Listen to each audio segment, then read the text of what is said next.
Halo, yang terhormat Bu Atmi selaku dosen ekonomi makro kami. Di sini kami ingin menampilkan proyek yang sudah kami buat tentang bank umum, bank sentral, dan proses penciptaan uang beredar. Sebelumnya, perkenalkan saya Viola Masyadiadi dengan NIM 31240265. Perkenalkan, nama saya Rizky Amilia dengan NIM 30240015. Perkenalkan, nama saya Titania Ivana dengan NIM 30240024. Bank umum adalah lembaga keuangan yang berfungsi untuk memberikan layanan keuangan bagi masyarakat secara umum. Bank umum melayani berbagai produk perbankan seperti tabungan, deposito, kredit, dan transfer uang. Mereka melayani individu, perusahaan, hingga sektor bisnis. Bank umum beroperasi dengan tujuan mencari keuntungan. Mereka tidak terlibat langsung dalam kebijakan moneter atau pembuatan keputusan ekonomi makro negara. Bank umum lebih fokus pada layanan dan produk keuangan yang digunakan oleh masyarakat dalam kehidupan sehari-hari.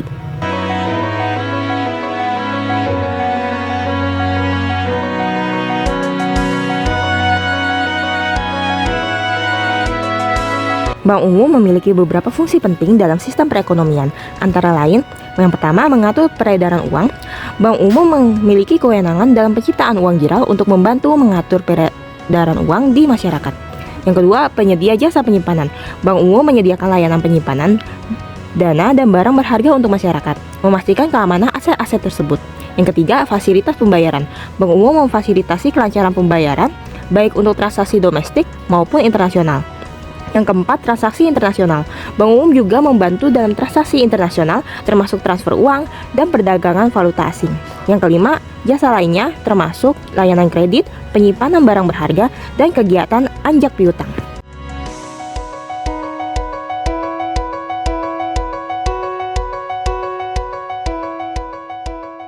Jenis-jenis bank umum ada dua, ada bank devisa dan bank non-devisa. Bank devisa adalah bank yang telah disetujui atau ditunjuk oleh Bank Indonesia sebagai bank sentral untuk menjalankan kegiatan usaha perbankan dalam valuta asing atau falas.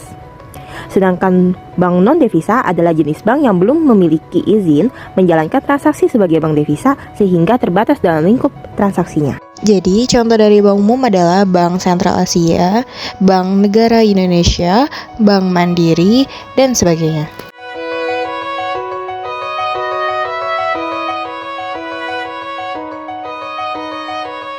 Bank sentral.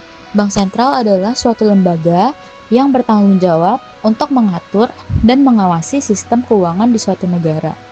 Apa aja sih tugas dari bank sentral? Salah satu tugasnya yaitu melaksanakan kebijakan moneter. Tujuannya untuk mengendalikan inflasi, menjaga stabilitas harga, dan mendukung pertumbuhan ekonomi. Nah, teman-teman dapat bayangkan, jika suatu negara terus-menerus mencetak uang tanpa henti, maka akan terjadi penurunan nilai mata uang yang akan mengakibatkan terjadinya inflasi. Maka dari itu, dengan adanya bank sentral yang dapat menetapkan dan melaksanakan kebijakan moneter, maka inflasi tersebut akan dapat teratasi. Salah satu contohnya, jika terjadi inflasi, maka pihak bank sentral akan menaikkan suku bunga. Dengan menaikkan suku bunga, maka akan dapat menurunkan minat para investment sehingga mengendalikan jumlah uang yang beredar dan dapat menekan inflasi. Dengan suku bunga yang tinggi, maka dapat mendekan daya beli masyarakat sehingga mengurangi permintaan untuk barang atau jasa yang dapat mengurangi keuntungan investasi. Begitupun sebaliknya, jika terjadi deflasi, maka pihak bank sentral dapat menurunkan suku bunga sehingga menarik para investment untuk berinvestasi ke bank. Dengan adanya penurunan suku bunga, dapat mendorong peningkatan aktivitas investasi karena biaya pinjaman yang lebih murah membuat lebih banyak proyek dan investasi akan menjadi lebih terjangkau.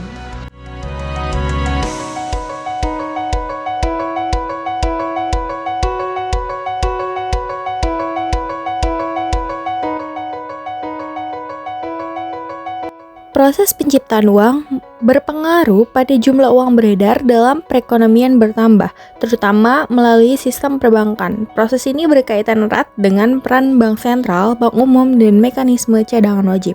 Nah, sebelumnya kita harus mengetahui pengertian uang itu apa sih? Nah, uang merupakan benda yang disetujui oleh masyarakat sebagai alat perantaraan atau untuk mengadakan tukar-menukar atau perdagangan. Nah, syarat-syarat suatu benda itu disebut uang adalah nilainya tidak mengalami perubahan dari waktu ke waktu, mudah dibawa, mudah disimpan, tanpa mengurangi nilainya, dan tahan lama. Jumlahnya juga terbatas, tidak berlebihan agar tidak terjadinya inflasi. Peranan bank umum dalam proses penciptaan uang. Nah, menggunakan rumus M itu sama dengan money multiplier sama dengan 1/RR atau reserve ratio atau rasio cadangan. Nah, contohnya seperti misalnya rasio cadangan kita menggunakan 20%. Nah, proses penciptaan uangnya misalnya kita menabung dengan tabungan giral 100 juta dimasukkan ke bank 1. Nah, asumsinya menggunakan cadangan yang 20%. Maka di kolom aktiva cadangannya menjadi 20 sedangkan pinjamannya kita 80. Nah, total menjadi 100 sedangkan di pasifannya kita menggunakan kolom tabungan giral sebesar 100, maka jumlahnya 100 dan balance. Nah, jadi penerima pinjaman dari bank umum satu ke bank umum lainnya untuk menyimpan dananya di bank umum lainnya akan menahan 20% sebagai cadangan yang merupakan syarat dari bank sentral. Nah, untuk menemukan uang giral yang dapat diciptakan menggunakan D sama dengan S bagi R. Nah, D merupakan jumlah seluruh nilai uang atau tabungan giral dan S merupakan uang giral atau tabungan giral atau cadangannya, dan R merupakan reserve requirement atau rasio cadangan. Oke, selanjutnya dari rumus EKU yaitu estimasi kebutuhan uang. Nah, ada inflow atau outflow, yaitu termasuk inflow dan outflow adalah PDP atau produk domestik bruto, inflasi, suku bunga, hari biasa yang bisa naik ataupun turun.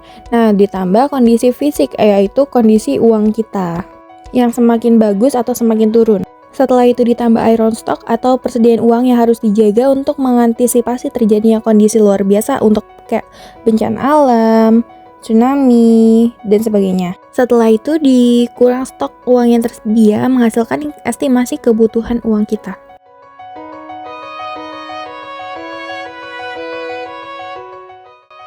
Sekian proyek dari kami, kurang lebihnya mohon maaf. Kami mengucapkan terima kasih.